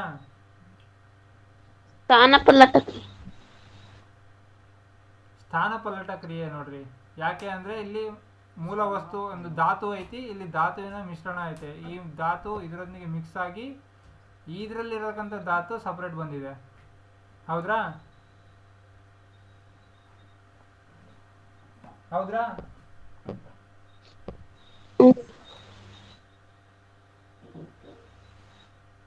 ಓಕೆನಾ? ಕಬ್ಬಿಣದ ಚೂರುಗಳಿಗೆ ಸಾರೀರಿಕ್ತ ಹೈಡ್ರೋಕ್ಲೋರಿಕ್ ಆಮ್ಲವನ್ನು ಸೇರಿಸಿದಾಗ ಏನಾಗುತ್ತದೆ? ಕಬ್ಬಿಣದ ಚೂರುಗಳಿಗೆ ಹೈಡ್ರೋಕ್ಲೋರಿಕ್ ಆಸಿಡ್ ಅನ್ನು ಸೇರಿಸಿದಾಗ ಏನಾಗುತ್ತೆ ಅಂತಂದ್ರೆ, ಆಪ್ಷನ್ ಎ. ಕಬ್ಬಿಣ ಹೆಂಗಿರುತ್ತೆ? Fe2O3 ಆಗಿರುತ್ತೆ, ಪ್ಲಸ್ HCl ಆಗುತ್ತೆ. ಓಕೆನಾ? ಇದು ರಿಯಾಕ್ಟ್ ಆದಾಗ ಏನಾಗುತ್ತೆ? ಕ್ಲೋರಿನ್ ಅನಿಲ ಮತ್ತು ಕಬ್ಬಿಣದ ಹೈಡ್ರಾಕ್ಸೈಡ್ ಉಂಟಾಗುತ್ತದೆ. ಇದು ತಪ್ಪು. ಓಕೆನಾ? ಕಬ್ಬಿಣದ ಕ್ಲೋರೈಡ್ ಮತ್ತು ಹೈಡ್ರೋಜನ್ ಅನಿಲ, ಇದನ್ನು ಸರಿ ಅನ್ಬೋದು. ಓಕೆನಾ? FeOCl2 ಅಂತ ಬರುತ್ತೆ, ಅದಾಗತ್ತೆ. ಓಕೆನಾ? ಇಲ್ಲ ಇದನ್ನು ಕಾದಿರಿಸಿಕೊಂಡಿರಿ, ನಾಳೆ ಹೇಳ್ತೀನಿ, ಇನ್ನೊಂದ್ಸಲ ಚೆಕ್ ಮಾಡಿ ನಾನು, ಯಾಕೋ ಇದು ಡೌಟ್ ಅನಿಸುತ್ತೆ. ಓಕೆ, ಅದಾದಮೇಲೆ ಇಲ್ಲಿದೆ ನೋಡ್ರಿ, ಸರಿದೂಗಿಸಿದ ರಾಸಾಯನಿಕ ಸಮೀಕರಣ ಎಂದರೇನು? ಏನು ಸರಿದೂಗಿಸಿದ ರಾಸಾಯನಿಕ ಸಮೀಕರಣ ಅಂದರೆ ಏನು? ಏನು ಅಂತಂದ್ರೆ ಪ್ರತಿವರ್ತಕಗಳಲ್ಲಿರುವ ಏನಂತ ಹೇಳ್ಬೋದು ಅವನ್ನ, ವಸ್ತುಗಳ ಅಥವಾ ಮೂಲ ವಸ್ತುಗಳು ಅಥವಾ ಧಾತುಗಳ ಅಥವಾ ಮಿಶ್ರಣದಲ್ಲಿರುವ ಧಾತುಗಳ ಸಂಖ್ಯೆ ಮತ್ತು ಉತ್ಪನ್ನದ ಮಿಶ್ರಣದಲ್ಲಿರತಕ್ಕಂಥ ಧಾತುಗಳ ಸಂಖ್ಯೆ ಒಂದೇ ಇದೆಯೇ ಅಂತ ಚೆಕ್ ಮಾಡಲಿಕ್ಕೆ, ಅಥವಾ ಸರಿ ಇಲ್ಲ ಅಂದರೆ ಎಷ್ಟು ಪ್ರಮಾಣದಲ್ಲಿ ನಾವು ಹಾಕಬೇಕು ಅನ್ನೋದನ್ನು ಪರಿಶೀಲನೆ ಮಾಡ್ಕೊಳ್ಳೋದಕ್ಕೆ, ಅಥವಾ ಎಷ್ಟು ಪರ್ಸೆಂಟೇಜ್ ನಾವು ಏನೇನು ಹಾಕಿದ್ದೀವಿ ಎಷ್ಟೆಷ್ಟು ಬಂದಿದೆ ಅಂತಕ್ಕಂಥ ಚೆಕ್ ಮಾಡಲಿಕ್ಕೋಸ್ಕರ ರಾಸಾಯನಿಕ ಸಮೀಕರಣವನ್ನು ನಾವು ಬಳಸ್ತೀವಿ. ಅದನ್ನೇ ನಾವು ರಾಸಾಯನಿಕ ಸಮೀಕರಣ ಅಂತಲೂ ಕರಿತೀವಿ. ರಾಸಾಯನಿಕ ಸಮೀಕರಣ, ಸರಿದೂಗಿಸುವ ರಾಸಾಯನಿಕ ಸಮೀಕರಣ ಅಂದ್ರೇನು? ಪ್ರತಿವರ್ತಕಗಳ ಮಿಶ್ರಣದಲ್ಲಿರ್ತಕ್ಕಂಥ ಧಾತುಗಳ ಸಂಖ್ಯೆ ಮತ್ತು ಉತ್ಪನ್ನದಲ್ಲಿರ್ತಕ್ಕಂಥ ಧಾತುಗಳ ಸಂಖ್ಯೆಯನ್ನು ಸಮೀಕರಿಸೋದನ್ನು ನಾವು ಸರಿದೂಗಿಸಿದ ರಾಸಾಯನಿಕ ಸಮೀಕರಣ ಅಂತ ಕರಿತೀವಿ. ರಾಸಾಯನಿಕ ಸಮೀಕರಣಗಳನ್ನು ಹೇಗೆ ಸರಿದೂಗಿಸಬೇಕು ಅಂತಂದರೆ, ಇಲ್ಲಿ ಮಿಶ್ರಣಗಳಲ್ಲಿ ಅಥವಾ ಪ್ರತಿವರ್ತಕಗಳ ಮಿಶ್ರಣದಲ್ಲಿರ್ತಕ್ಕಂಥ ಧಾತುಗಳ ಸಂಖ್ಯೆ ಮತ್ತು ಉತ್ಪನ್ನಗಳಲ್ಲಿರ್ತಕ್ಕಂಥ ಧಾತುಗಳ ಸಂಖ್ಯೆಯನ್ನು ಪರೀಕ್ಷಿಸಲು. ಓಕೆನಾ? ಅಥವಾ ನಾವೇನು ಎಷ್ಟು ಹಾಕಿದ್ದೀವಿ, ಇದು ಎಷ್ಟಿದೆ ಅಂತಕ್ಕಂಥ ನಾವು ಚೆಕ್ ಮಾಡ್ಕೊಳ್ತೀವಲ್ಲ, ಆ ಕಾರಣಕ್ಕೆ ನಾವು ಈ ಒಂದು ರಾಸಾಯನಿಕ ಸಮೀಕರಣವನ್ನು ಸರಿದೂಗಿಸಬೇಕು. ಓಕೆನಾ? ಅದಾದಮೇಲೆ ಇಲ್ಲಿದೆ ನೋಡ್ರಿ, ಈ ಕೆಳಗಿನ ಹೇಳಿಕೆಗಳನ್ನು ರಾಸಾಯನಿಕ ಸಮೀಕರಣಗಳ ರೂಪಕ್ಕೆ ಪರಿವರ್ತಿಸಿ ನಂತರ ಅವುಗಳನ್ನು ಸರಿದೂಗಿಸಿ. ಇಲ್ಲಿ ಹೈಡ್ರೋಜನ್ ಅನಿಲ ನೈಟ್ರೋಜನ್ನೊಂದಿಗೆ ಸೇರಿ ಅಮೋನಿಯಾ ಆಗುತ್ತದೆ ಅಂತ ಇದೆ. ಇದು ಹೆಂಗೆ ಬರಿಬೋದು ನೋಡ್ರಿ, ಹೈಡ್ರೋಜನ್ ಅನಿಲ ಯಾವತ್ತೂ H ಅಷ್ಟೇ ಇರಲ್ಲ, H2 ಫಾರ್ಮಲ್ಲಿ ಇರುತ್ತೆ. ಓಕೆನಾ? ಅದೇ ರೀತಿ ನೈಟ್ರೋಜನ್ ಇದೆಯಲ್ಲ, ಅದು N2 ಫಾರ್ಮಲ್ಲೇ ಇರುತ್ತೆ, ಅದು ಬರೀ N ಅಂತ ಇರಲ್ಲ. ಇದು ಮಿಕ್ಸ್ ಆಗಿ ಏನಂತ ಬರುತ್ತೆ ಅಂತಂದರೆ NH3 ಆಗುತ್ತೆ. NH3 ಅಂದರೆ ಅಮೋನಿಯಾ ಅಂತ ಅರ್ಥ. ಈ ಅಮೋನಿಯಾ ಆಗುತ್ತೆ. ಇದನ್ನು ನಾವು ಬ್ಯಾಲೆನ್ಸ್ ಮಾಡಿದ್ರೆ ಹೆಂಗೆ ಮಾಡ್ಬೇಕೀಗ? ಇಲ್ಲಿ 2 ಬರಿಬೇಕು ನೋಡ್ರಿ. ಇಲ್ಲಿ 2 ಬರೆದ್ರೆ 3 2 6 ಹೈಡ್ರೋಜನ್ ಆಗುತ್ತೆ. ಇಲ್ಲಿ 3 ಬರೆದ್ರೆ 3 2 6 ಹೈಡ್ರೋಜನ್ ಆಗುತ್ತೆ. ನೈಟ್ರೋಜನ್ 2 ಇದೆ, ಇಲ್ಲಿ ನೈಟ್ರೋಜನ್ 2 ಇರುತ್ತೆ, ಬ್ಯಾಲೆನ್ಸ್ ಆಗುತ್ತೆ. ಓಕೆನಾ. ಮತ್ತು ಈ ಬಿ ಮತ್ತು ಸಿ ಮತ್ತು ಡಿ ಹೋಮ್ವರ್ಕು. ಓಕೆನಾ. ಅದಾದಮೇಲೆ ಇಲ್ಲಿ ಇದನ್ನು ನಾನು ಒಂದು ಎ ಮಾಡ್ತೀನಿ ಇಲ್ಲಿ, ಆಮೇಲೆ ಬಿ ಸಿ ಡಿ ಹೋಮ್ವರ್ಕ್ ಇದು, ಇವು 3. ಓಕೆನಾ. ಇಲ್ಲಿ HNO3 ಇದೆ.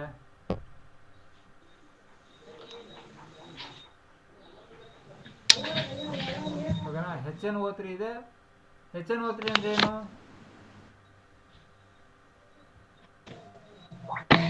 ನೈಟ್ರಿಕ್ ಆಕ್ಸೈಡ್ ಅಂತ ಕರಿತೀವಿ ನಾವು. ನೈಟ್ರಿಕ್ ಆಕ್ಸೈಡ್ ಕನ್ನಡದಲ್ಲೂ ಬರ್ಕೊಳ್ರಿ, ನೈಟ್ರಿಕ್ ಆಕ್ಸೈಡ್. ಓಕೆನಾ. ಇದನ್ನೇನಂತ ಕರೀತಾರೆ ಗೊತ್ತಿದೆಯಾ? ಕ್ಯಾಲ್ಸಿಯಂ ಹೈಡ್ರಾಕ್ಸೈಡ್ ಅಥವಾ ಕ್ಯಾಲ್ಸಿಯಂ ಹೈಡ್ರಾಕ್ಸೈಡ್ ಅಂತಲೇ ಬರ್ಕೊಳ್ರಿ. ಸುಣ್ಣ ಅದೇನು ಬರ್ಕೊಳಕ್ಕೆ ಹೋಗ್ಬೇಡ್ರಿ. ಇದು ವರ್ತಿಸಿ ಏನಾಗುತ್ತೆ, calcium nitrate plus water, calcium nitrate ಮತ್ತು ನೀರಾಗುತ್ತೆ. ಇದನ್ನು ನಾವು ಬ್ಯಾಲೆನ್ಸ್ ಮಾಡಬೇಕಲ್ಲ. ಇದು ಈಕ್ವೇಷನ್ ಕೊಟ್ಟಿದ್ದಾನೆ, ಇದನ್ನು ನಾವು ಬ್ಯಾಲೆನ್ಸ್ ಮಾಡಬೇಕು. ಇದನ್ನು ನೋಡ್ರಿ, ಹೈಡ್ರೋಜನ್ ಎಷ್ಟಿದೆ? 1, ಇಲ್ಲಿ 2 ಇದೆ, 3 ಆಗುತ್ತೆ. ಇಲ್ಲಿ ಎಷ್ಟಿದೆ? 2 ಇದೆ. 2 ಇರೋ ಕಾರಣ ಇಲ್ಲಿ 3 ಬರಿತೀನಿ ಇಲ್ಲಿ. ಓಕೆನಾ. ಇಲ್ಲಿ 3 ಇದು ಸಾಲ್ವ್ ಮಾಡ್ತೀರಿ, 4 ಸಾಲ್ವ್ ಮಾಡ್ತೀರಾ. ಈಗ ಒಂದು ಮಾಡಿ ಇದು ಮಾಡಿ ಹೇಳ್ರಿ, ನಾನು ಸಾಲ್ವ್ ಮಾಡ್ತೀನಿ. ಈ ಫಸ್ಟ್ ಒಂದು ಇಲ್ಲೇ ಸಾಲ್ವ್ ಮಾಡಿರಿ, ಈ 3 ಹೋಮ್ವರ್ಕ್ ಕೊಡ್ತೀನಿ ನೀವು ಕೂಡ.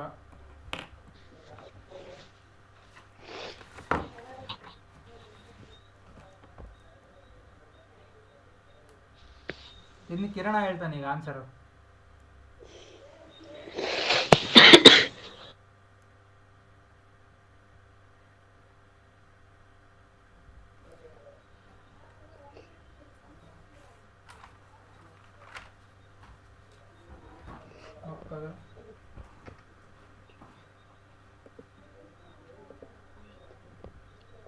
ನೋಡ್ಕೊಂಡು ಯಾಕೆ ಬರೀತಿಲಿ ಅವನು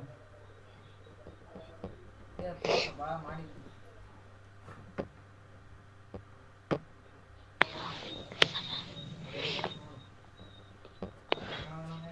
ಇಲ್ಲಿ ಬರ್ತೀನಿ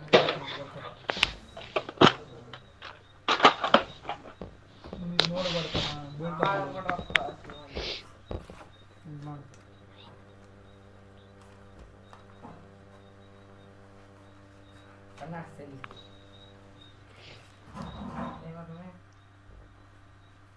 ಸರಿ ಕುತ್ಕೊಂಡ್ರೆ ಸರಿ ಆಯ್ತು. ಮನೆ ಅಲ್ಲಿ ಕೂತ್ಕೊಂತೀವಿ, ಅಲ್ಲಿ ಕೂತ್ಕೊಂಡಾಗಿರೋ ಅಲ್ಲಿ ಕೂತ್ಕ. ಇಲ್ಲಿ ಅದರಲ್ಲಿ ಅಡ್ಡಾಡೋದು ತಗ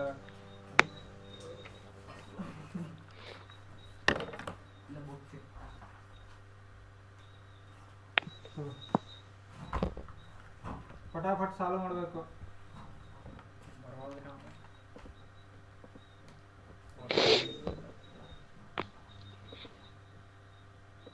ಪಟ್ನೆ ಸಾಲ್ವ್ ಮಾಡ್ರಿ.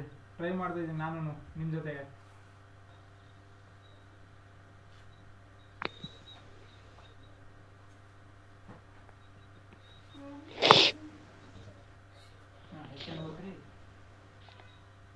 ಅದು ಇದೆ, ಅದು ಇಕ್ವೇಶನ್ ಇದೆ, ಬ್ಯಾಲೆನ್ಸ್ ಮಾಡ್ಬೇಕನ್ನ.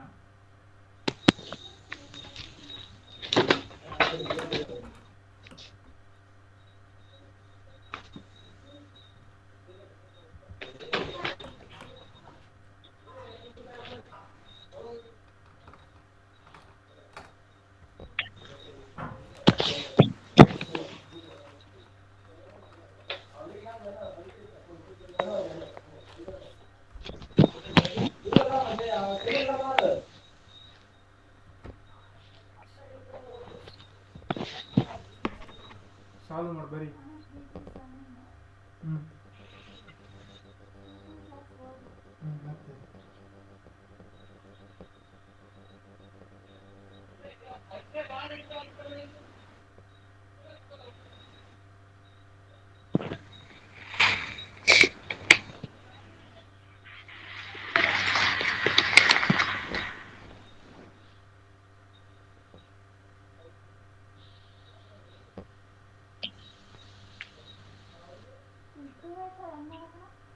ಮತ್ತೆ ಹೆಂಗೆ ಮಾಡ್ತೀವಿ?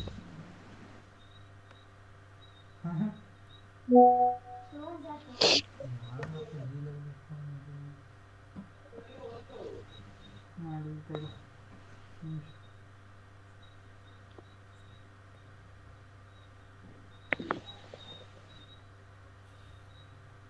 ಅಣ್ಣ ನಾನು ನಿನಗೆ ಹಾಕಿದ್ದೀನಿ ನೋಡು. ಶಾಂತ ಹ್ಮ್ ಈಗ ಮಾಡ್ತೀನಿ ನೋಡಿ, ನಾನು ಸಾಲ್ವ್ ಮಾಡ್ತೀನಿ. ನೀನು ಎಲ್ಲಿ ಮಾಡಿದ್ದೀನಿ ಫಸ್ಟ್ ಮಾಡೋದು ಕಲಿ, ಆಮೇಲೆ ಹೇಳುವಂತೆ.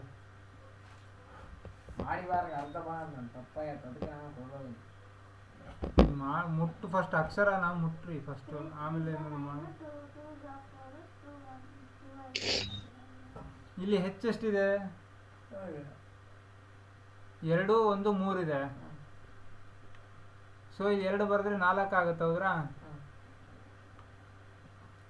ಇಲ್ಲಿ 2 ಬರೀತೀನಿ. 2 + 2 4 ಆಯ್ತು, ಹೌದ್ರಾ? ಇಲ್ಲಿ ಆಕ್ಸಿಜನ್ ಎಷ್ಟಿದೆ? 2 ಆಯಿತು. ಇಲ್ಲಿ ಫಸ್ಟ್ ಎಂತ ಪ್ರತಿವರ್ತಕಗಳು ನೋಡ್ರಿ, ಆಕ್ಸಿಜನ್ ಎಷ್ಟಿದೆ? 3 2 5, ಓಕೆನಾ? ಇಲ್ಲಿ ನೋಡ್ರಿ 3 3 2 6 1 7 ಆಗುತ್ತೆ, ಹೌದ್ರಾ? ಇಲ್ಲಿ ನೋಡ್ರಿ, ಸಾರಿ, ಇಲ್ಲಿ 3 2 5 2 7, ಇಲ್ಲೂ ಬ್ಯಾಲೆನ್ಸ್ ಇದೆ, ಓಕೆನಾ? ನೋಡ್ರಿ ಈಗೆಲ್ಲ ಬ್ಯಾಲೆನ್ಸ್ ಇದೆ ನೋಡ್ರಿ. ನೈಟ್ರೋಜನ್ ಎಷ್ಟಿದೆ? 2 ಇದೆ. ನೈಟ್ರೋಜನ್ ಇಲ್ಲಿ ಎಷ್ಟಿದೆ? 2 ಇದೆ. ಇಲ್ಲಿ ಆಕ್ಸಿಜನ್ ಎಷ್ಟಿದೆ? 3 2 6 1 7 ಇದೆ. ಇಲ್ಲೂ 3 2 6 1 7 ಇದೆ. ಹೈಡ್ರೋಜನ್ ಎಷ್ಟಿದೆ? 2 ಇದೆ. ಸಾರಿ, ಹೈಡ್ರೋಜನ್ ಎಷ್ಟಿದೆ? 2 + 2 4 ಇದೆ. ಇಲ್ಲಿ ಹೈಡ್ರೋಜನ್ ಎಷ್ಟಿದೆ? 2 + 2 4 ಇದೆ. ಇಲ್ಲಿ ಕ್ಯಾಲ್ಸಿಯಂ 1 ಇದೆ, ಇಲ್ಲಿ ಕ್ಯಾಲ್ಸಿಯಂ 1 ಇದೆ. ಬ್ಯಾಲೆನ್ಸ್ ಆಯ್ತಾ?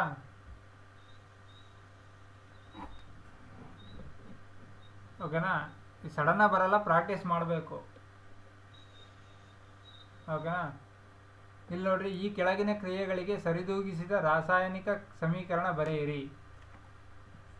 Calcium hydroxide plus carbon dioxide gives rise to calcium carbonate plus ನೀರು. ಅಂದರೆ ಯಾವುದು? ಇದನ್ನು ನಾನು ಇವನ್ನೆಲ್ಲ ಈಕ್ವೇಷನ್ ಬರೆದು ಕೊಡ್ತೀನಿ, ನೀವು ಬ್ಯಾಲೆನ್ಸ್ ಮಾಡಿ ನನಗೆ ಕಳಿಸಿ, ಓಕೆನಾ? ಕ್ಯಾಲ್ಸಿಯಂ ಕಾರ್ಬೋನೇಟ್ ಅಂದರೆ ಏನು? ಸಾರಿ, ಕ್ಯಾಲ್ಸಿಯಂ ಹೈಡ್ರಾಕ್ಸೈಡ್ ಅಂದರೆ ಏನು? CaOH ಟ್ವೈಸ್, CaOH ಟ್ವೈಸ್, ಓಕೆನಾ? ಕ್ಯಾಲ್ಸಿಯಂ ಹೈಡ್ರಾಕ್ಸೈಡ್, ಓಕೆನಾ? ಪ್ಲಸ್ ಕಾರ್ಬನ್ ಡೈಆಕ್ಸೈಡ್ ರಿಯಾಕ್ಟ್ ಮಾಡಿದಾಗ ಏನಾಗುತ್ತೆ? CaCO3 ಪ್ಲಸ್ H2O ನೀರಾಗಿ ಪರಿವರ್ತನೆ ಹೊಂದುತ್ತೆ, ಓಕೆನಾ? ಇದು ಒಂದು, ಓಕೆನಾ? ಇಲ್ಲಿ ನೋಡ್ರಿ, ಸತು ಮತ್ತು ಬೆಳ್ಳಿಯ ನೈಟ್ರೇಟ್ ಮಿಕ್ಸ್ ಆದಾಗ ಏನಾಗುತ್ತೆ? ಸತುವಿನ ನೈಟ್ರೇಟ್ ಪ್ಲಸ್ ಇಲ್ಲಿ ಬೆಳ್ಳಿ ಅಂತ ಇದೆ. ಇದು ಯಾವ ರಿಯಾಕ್ಷನ್ ಅಂತ ಹೇಳ್ತೀರಾ? ಇದು ಸ್ಥಾನ ಪಲ್ಲಟ ಅಂತ ಕರಿತೀವಿ.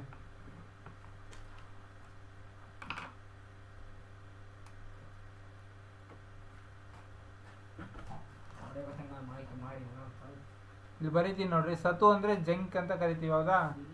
Zinc plus AgNO3 gives rise to Zn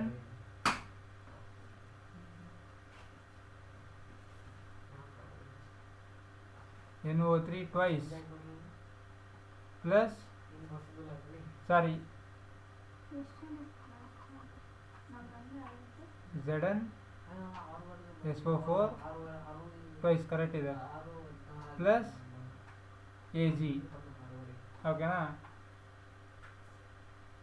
aluminium plus ತಾಮ್ರದ ಕ್ಲೋರೈಡ್ ವರ್ತಿಸಿದಾಗ ಏನು ಬರುತ್ತೆ? ಅಲ್ಯೂಮಿನಿಯಂ ಕ್ಲೋರೈಡ್ ಪ್ಲಸ್ ತಾಮ್ರ ಅಂತ ಇದೆ. ಇದನ್ನು ಕೂಡ ಸ್ಥಾನ ಪಲ್ಲಟನೆ ಬರುತ್ತೆ ನೋಡ್ರಿ. Al plus CuCl2 gives rise to AlCl3 plus Cu, ಓಕೆನಾ? ಇದು barium chloride plus potassium sulphate gives rise to barium sulphate ಮತ್ತು ಪೊಟ್ಯಾಷಿಯಂ ಕ್ಲೋರೈಡ್. ಇದನ್ನು ಬರೀತೀನಿ ನೋಡ್ರಿ, BaCl2 ಪ್ಲಸ್ KSO4, ಓಕೆನಾ? ಅದು K2SO4 ಅಂತ ಕರಿತೀವಿ. Gives rise to BaSO4 plus KCl. ಇದನ್ನು ನೀವು ಬ್ಯಾಲೆನ್ಸ್ ಮಾಡಬೇಕು, ಇವರೆಲ್ಲವನ್ನು ಬ್ಯಾಲೆನ್ಸ್ ಮಾಡಿ. ಅಣ್ಣ ಬಿ ತಪ್ಪು ಬರ್ದಿಯಲ್ಲ ಅಣ್ಣ. ಓಕೆನಾ, ಬರ್ಕೊಂಡ್ರಾ? ಶಾಂತ ಬರ್ಕೊಂಡ? ಬಿ ತಪ್ಪು ಬರ್ದಿಯಲ್ಲ ಅಣ್ಣ.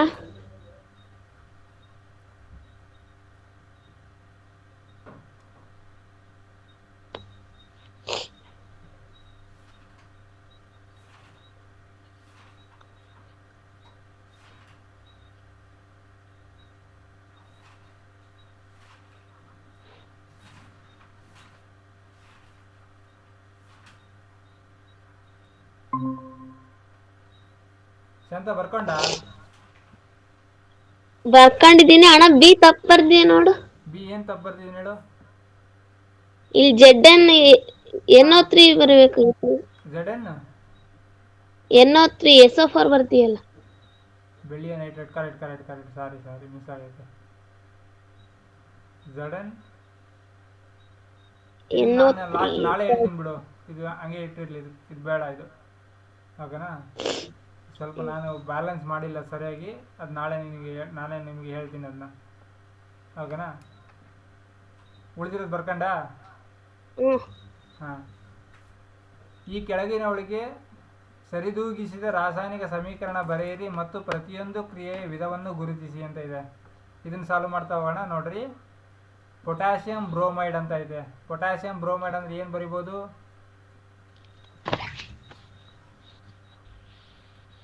KBr ಪ್ಲಸ್ ಬೇರಿಯಂ ಅಯೋಡೈಡ್ ಅಂತಂದ್ರೆ ಏನು ಬರಿಬೋದು? BaI. ಓಕೆನಾ, ಇದು ಮಿಕ್ಸ್ ಮಾಡಿದಾಗ ಏನಾಗುತ್ತೆ ಅಥವಾ ವರ್ತಿಸಿದಾಗ ಏನಾಗುತ್ತೆ ಅಂತಂದರೆ potassium iodide plus barium bromide ಆಗುತ್ತೆ. ಓಕೆನಾ, ಹಾಂ, ಇಷ್ಟು ರಿಯಾಕ್ಷನ್ ಆಗುತ್ತೆ. ಈ ರಿಯಾಕ್ಷನ್ನಿಗೆ ಬ್ಯಾಲೆನ್ಸ್ ನೀವು ಮಾಡಬೇಕು. ಈ ಥರ ನೀವು ಉಳಿದವು ಬರಿಬೇಕು. ಸತುವಿನ ಕಾರ್ಬೋನೇಟ್ ಬರಿಬೇಕು, ಹೈಡ್ರೋಜನ್ ಬರಿಬೇಕು, ಇದು ಮೆಗ್ನೀಷಿಯಮ್ದು ಬರಿಬೇಕು. ಓಕೆನಾ,